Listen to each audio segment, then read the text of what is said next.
Ada sebuah kejadian aneh yang pernah saya lihat, dan mungkin Anda pun pernah mengalaminya.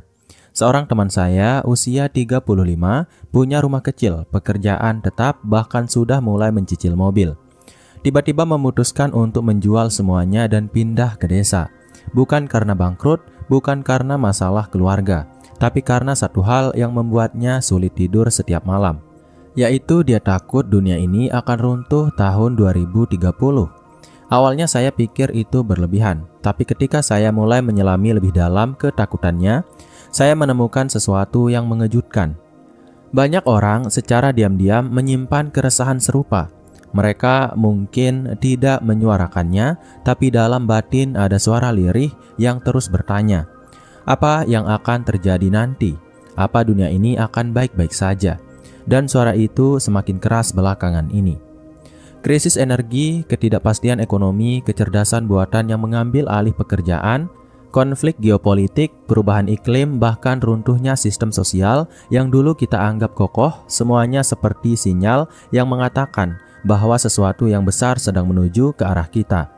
Entah itu kehancuran, transformasi total, atau kelahiran kembali peradaban. Tidak ada yang benar-benar tahu. Dan menariknya justru karena tidak ada yang tahu, ketakutan kita jadi liar. Karena ketidakpastian adalah ladang subur bagi kecemasan. Pernahkah Anda merasa cemas? Bukan karena ada masalah nyata, tapi karena tidak tahu apa yang akan terjadi. Itulah yang sedang dirasakan banyak orang saat ini. Mungkin Anda juga, mungkin juga saya. Beberapa tahun terakhir, banyak orang mulai memperhatikan kalender secara berbeda. Angka 2030 tak lagi sekedar penanda waktu, tetapi berubah menjadi simbol ketidakpastian global. Seolah tahun itu menyimpan sesuatu yang besar tapi belum jelas bentuknya. Coba perhatikan bagaimana tren-tren saat ini bergerak. Dunia kerja berubah drastis, banyak profesi yang dulu dianggap aman, kini mulai bergeser oleh teknologi. Mesin-mesin cerdas, algoritma, dan sistem otomatisasi menggantikan peran manusia secara diam-diam, namun konsisten. Bukan hanya pekerjaan kasar yang terancam, tetapi juga pekerjaan kreatif, administratif, bahkan analitis. Ada seorang penulis lepas yang saya kenal, dulu ia menulis artikel-artikel bisnis untuk media ternama. Kini ia kehilangan hampir semua kliennya, karena perusahaan lebih memilih menggunakan mesin AI untuk menulis. Hasilnya memang tidak sebaik tulisan manusia yang peka emosi, dan juga yang lebih penting, harganya jauh lebih murah. Dan dalam logika bisnis yang kejam, cukup bagus dan murah lebih menarik daripada sempurna tapi mahal. Bayangkan sejenak jika Anda mengalami hal ini. Anda sudah bertahun-tahun membangun keahlian, mencicil jenjang karir, membentuk reputasi. Lalu dalam hitungan bulan, semua itu tergeser oleh sesuatu yang tak bisa Anda lawan. Bukan manusia, bukan saingan bisnis, tapi teknologi yang tak punya rasa bersalah. Menariknya, banyak orang bahkan tak sadar saat hal ini terjadi. Mereka sibuk mengejar promosi, gaji lebih besar, atau pindah perusahaan demi karir yang lebih gemilang. Tapi mereka lupa satu hal, yaitu dunia yang mereka kejar itu sedang berubah bentuk secara fundamental. Apa gunanya berlomba di lintasan jika lintasannya sendiri sedang runtuh? Dan ini baru satu sisi dari cerita, yaitu pekerjaan. Kita belum menyentuh soal energi, pangan, air, dan konflik sosial yang kian menegang. Salah satu sumber krisis yang sering diabaikan adalah persoalan energi. Kita hidup dalam sistem yang sangat bergantung pada bahan bakar fosil, minyak bumi, gas alam, batu bara. Tapi sumber daya ini bukan hanya terbatas, tapi juga semakin mahal untuk diakses. Ketika harga energi naik, semuanya ikut naik. Harga makanan, transportasi, bahan bangunan, bahkan biaya pendidikan. Inflasi jadi monster yang sulit dikendalikan. Sebagian orang berpikir bahwa energi terbarukan akan menjadi penyelamat. Panel surya, turbin angin, mobil listrik. Ya, di atas kertas itu semua terdengar indah. Tapi transisi energi tidak semudah mengganti lampu di rumah. Dibutuhkan infrastruktur baru, regulasi yang matang, dan yang paling krusial, waktu. Sayangnya waktu bukan sesuatu yang kita miliki dengan bebas. Tahun 2030 diprediksi sebagai titik balik karena berbagai sebab. bukan hanya karena perubahan iklim yang makin sulit dikendalikan, tapi karena dunia sedang mengalami krisis kepercayaan. Kepercayaan terhadap pemerintah, terhadap institusi keuangan, terhadap sistem hukum, bahkan terhadap tetangga sendiri. Ketika masyarakat kehilangan kepercayaan, maka krisis bukan lagi soal ekonomi atau teknologi, tapi soal psikologi massal. Pernahkah Anda merasa dunia ini semakin sulit dipercaya? Berita palsu menyebar lebih cepat daripada kebenaran. Opini ekstrim lebih mudah viral daripada penjelasan yang rasional. Orang-orang lebih tertarik pada drama daripada data. Disinilah letak krisis yang lebih dalam, bukan hanya di luar, tapi di dalam kepala kita. Dan dalam kondisi seperti ini, muncul satu pertanyaan yang sangat mengganggu. Apa yang harus kita lakukan sekarang? Bukan besok, bukan ketika krisis sudah datang mengetuk pintu, tapi hari ini, sekarang. Sebelum menjawab itu, mari kita lihat dulu akar masalahnya. Sebagian besar dari kita tumbuh dalam sistem pendidikan yang dirancang untuk kestabilan. Kita diajarkan untuk mengikuti aturan, mendapatkan nilai bagus, mencari pekerjaan tetap, dan hidup dalam kerangka yang sudah ditentukan. Tapi bagaimana jika dunia itu sendiri tidak lagi stabil? Bagaimana jika semua asumsi dasar tentang hidup yang aman, nyaman, dan mapan ternyata tidak berlaku lagi? Saya pernah membaca catatan harian seorang guru dari era pasca Perang Dunia. Ia menulis bahwa tantangan terbesar dalam pendidikan anak-anak bukanlah soal pelajaran, tapi soal membentuk harapan. Karena setelah dunia hancur, sulit sekali mengajarkan kepada generasi baru bahwa masa depan itu masih layak diperjuangkan. Dan kini kita seolah sedang menuju siklus serupa, bukan karena perang fisik, tapi karena perang persepsi. Dunia kita bukan sedang terbakar, tetapi sedang kabur. Arah menjadi buram, pegangan menjadi goyah, dan dalam kabut itu manusia kehilangan kepercayaan diri. Tapi inilah justru saat yang paling penting untuk bertindak. Bukan dengan panik, bukan dengan melarikan diri ke desa seperti yang dilakukan teman saya tadi, tapi dengan satu pendekatan yang sering dilupakan, yaitu berpikir jernih.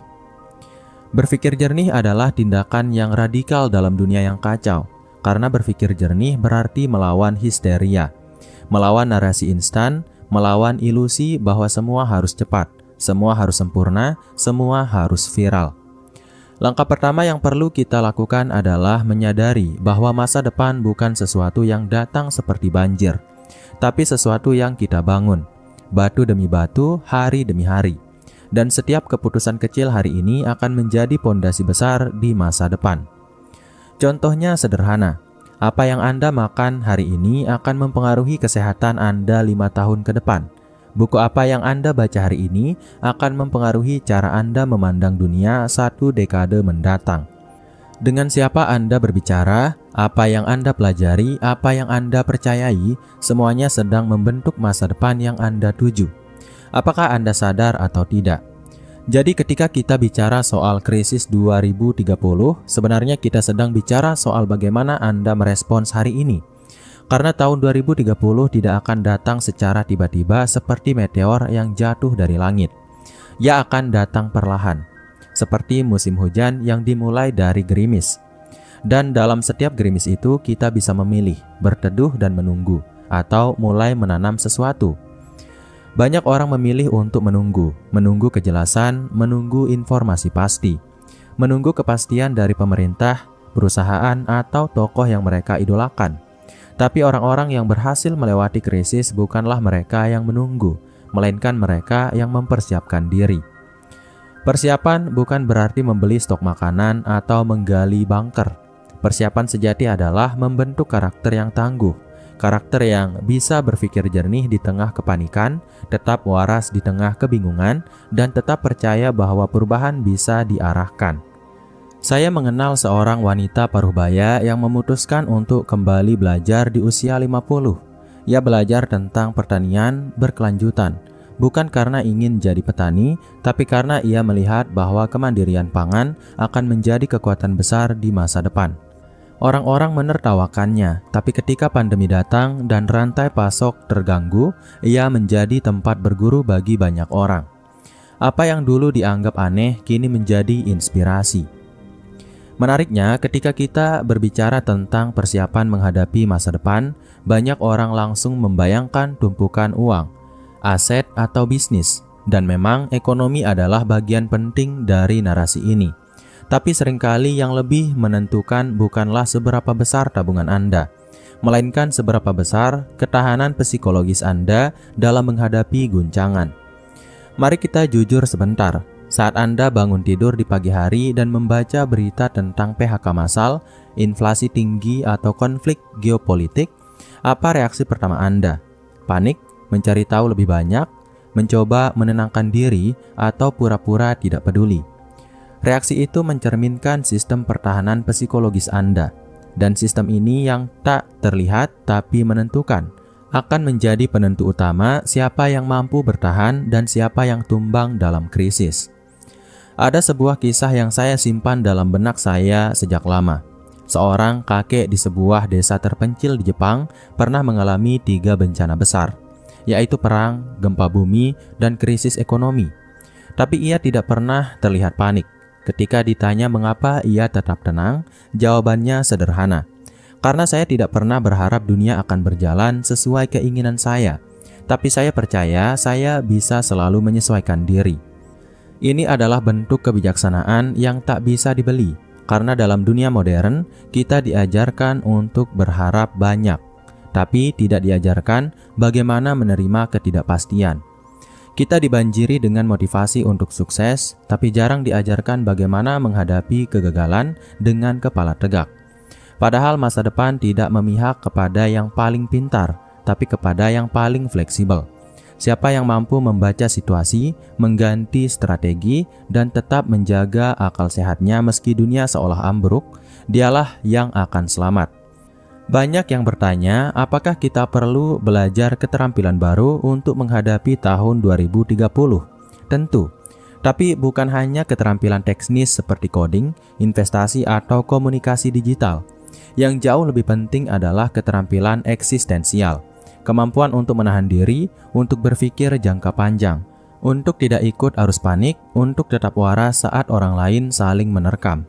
Dan ini membawa kita ke satu pertanyaan mendasar. Bagaimana cara kita melatih ketahanan mental seperti itu? Jawabannya mungkin tidak spektakuler, tapi sangat efektif, yaitu biasakan hidup tidak reaktif. Latih diri untuk memperlambat reaksi. Dalam setiap kejadian, berhenti sejenak, beri jarak antara stimulus dan respon. Karena dalam jeda itu kita mendapatkan kuasa atas diri kita sendiri. Saya pernah berbincang dengan seorang pemuda yang kecanduan berita krisis. Setiap hari ia menghabiskan berjam-jam membaca teori-teori kiamat, krisis finansial, dan resesi global.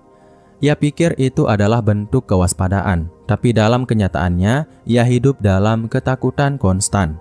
Bukannya bersiap, ia malah lumpuh oleh kecemasan. Perhatikan baik-baik, ada perbedaan besar antara waspada dan paranoid. Waspada membuat kita aktif mempersiapkan diri. Paranoid membuat kita pasif dalam ketakutan. Dan di tengah dunia yang penuh suara, siapa yang mampu menjaga kejernihan pikiran akan menjadi mata air ketenangan bagi banyak orang. Itulah sebabnya membangun kekuatan mental menjadi langkah strategis yang tak boleh diabaikan. Dunia bisa berubah, ekonomi bisa jatuh, tapi jika pikiran Anda tetap utuh, Anda tidak akan mudah tenggelam. Mari kita masuk ke ranah yang lebih dalam, yaitu relasi sosial.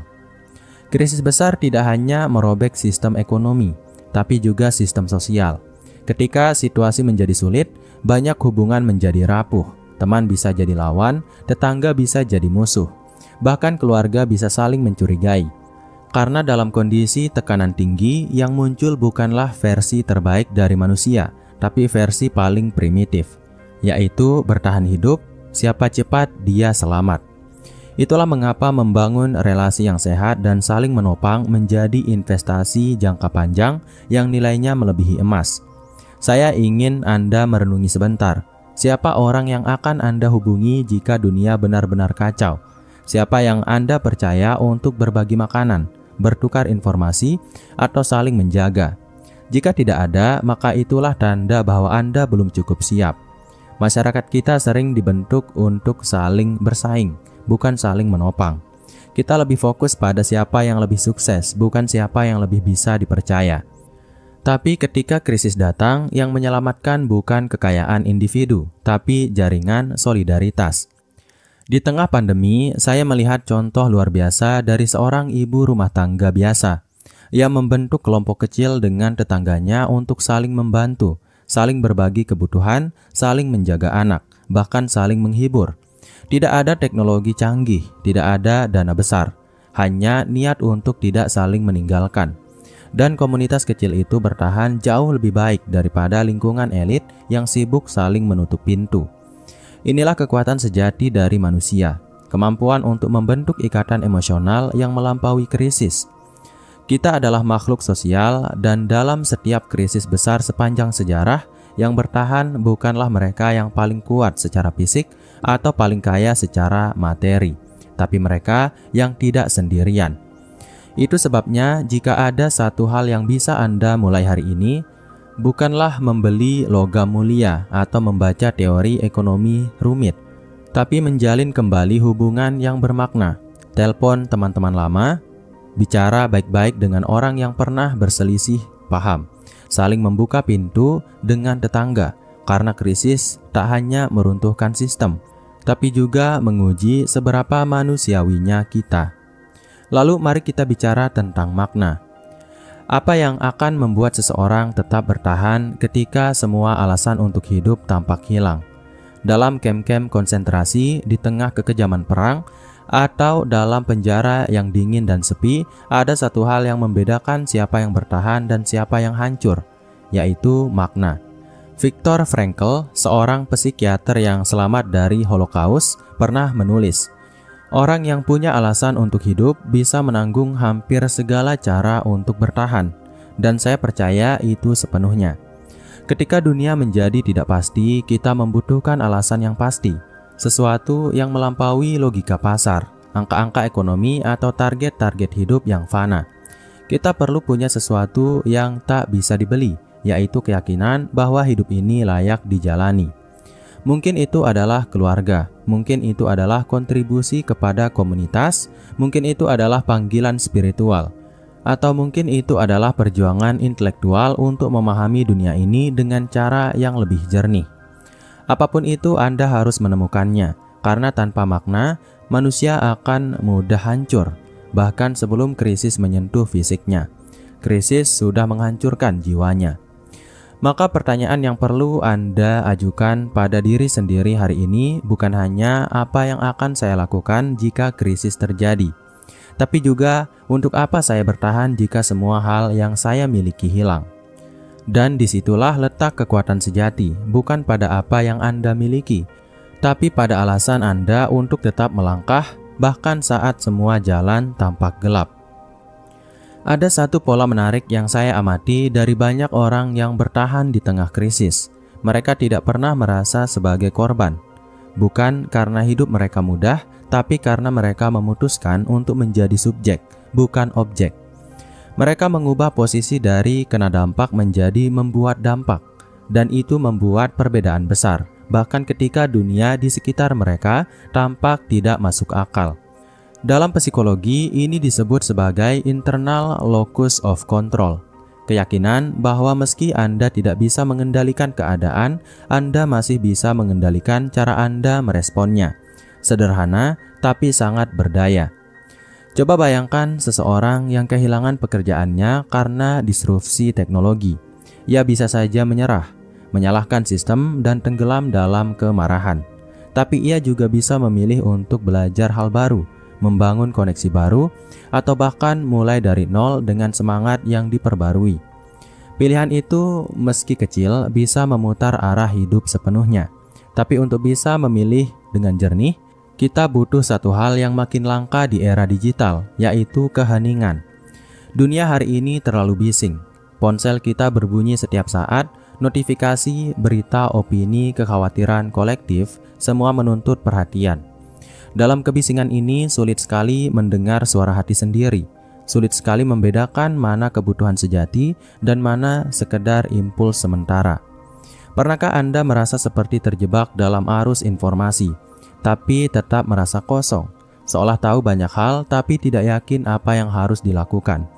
Itulah tanda bahwa Anda kehilangan keheningan. Dan keheningan bukan berarti tidak melakukan apa-apa, tapi memberi ruang bagi pikiran untuk bernapas, untuk menyusun ulang prioritas, untuk memahami diri sendiri sebelum mencoba memahami dunia. Itulah mengapa salah satu strategi paling sehat menghadapi masa depan yang tidak pasti adalah meluangkan waktu untuk sunyi, bukan untuk lari dari dunia, tapi untuk kembali melihatnya dengan mata baru. Saya punya kebiasaan kecil setiap minggu, mematikan semua perangkat digital selama 2 jam, dan hanya duduk diam sambil menulis. Bukan menulis untuk dibaca orang lain, tapi menulis untuk mendengarkan isi kepala sendiri. Dari sana seringkali muncul pencerahan yang tak saya duga, dan dalam pencerahan-pencerahan kecil itulah saya membangun arah. Sebab arah tidak datang dari luar, arah datang dari dalam. Dan semakin Anda tahu arah pribadi Anda, semakin Anda tidak mudah dikacaukan oleh kekacauan kolektif. Mari kita bayangkan sebuah skenario. Katakanlah tahun 2030 nanti benar-benar terjadi krisis besar, yaitu ekonomi tumbang, lapangan kerja menyusut, cuaca ekstrim mengacaukan panen, sistem pendidikan kolaps, dan masyarakat mulai kehilangan kendali. Di tengah kekacauan itu, siapa yang akan tetap berdiri? Jawabannya bukan yang paling kaya. Kekayaan bisa habis, bukan yang paling pintar. Kepintaran bisa tumpul dalam kepanikan. Bukan juga yang paling populer. Popularitas tidak bisa membeli stabilitas batin. Yang akan tetap berdiri adalah mereka yang sudah lama hidup dengan prinsip, bukan dengan tren. Mereka yang sudah melatih pikirannya untuk tidak panik, hatinya untuk tetap terbuka, dan tubuhnya untuk tetap produktif meski dunia sedang kacau. Karena dalam krisis yang paling langka bukanlah sumber daya alam, tapi sumber daya karakter. Dan membentuk karakter bukan soal bakat, tapi soal kebiasaan. Kita masuk ke bagian akhir dari perenungan ini. Apa yang bisa Anda lakukan secara konkret mulai dari hari ini? Pertama, latih diri Anda untuk melihat dunia dengan cara yang tidak reaktif. Jika Anda membaca berita buruk, tanyakan, apa dampaknya langsung pada saya hari ini? Jika tidak ada, tarik nafas, jangan serap semuanya mentah-mentah. Kedua, mulai bangun pondasi kecil, bukan dalam bentuk investasi besar, tapi dalam bentuk rutinitas harian.